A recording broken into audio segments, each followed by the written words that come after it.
Δεν έχει μόνο βουνό. Δεν είχε κάνει καν σχέση με survival skills ή τίποτα τέτοιο. Έχει τα πάντα. Εντάξει, θα κάνουμε. Τα πάντα όμως ποια είναι η ουσία του καναλιού, γιατί λέγεται έτσι. Σχεδόν επιζώντες. Γιατί βλέπεις μια κοινωνία τρέχει με ασταμάτητους ρυθμούς. Ο καθένας ψάχνει να καταφύγει, οπότε εμείς προσπαθούμε να δείξουμε από αυτό το κανάλι, θα δείξουμε. Είναι μια παρέα που απλά ζει κάποιες στιγμές.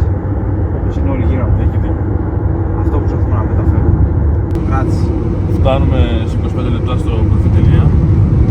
Θα τα πούμε εκεί.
Καλώς ήρθατε στο Barely Surviving Crew.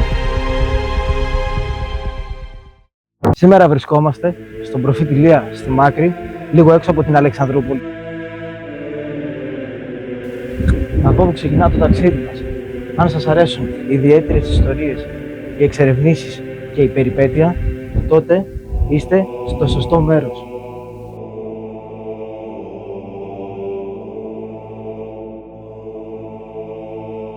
Πίσω μας βρίσκεται το εκκλησάκι του προφήτη Λία, χτισμένο στην κορυφή του λόφου, με θέα ολόκληρο το Θρακικό πέλαγος.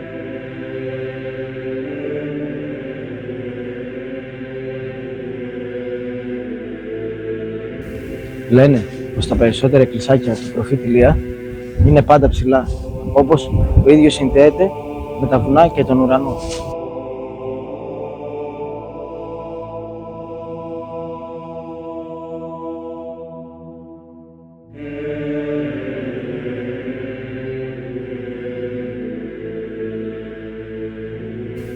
Το μέρος αυτό έχει ζήσει χαρές, πανηγύρια και δύσκολες στιγμές, όπως τις φωτιές του Εύρου.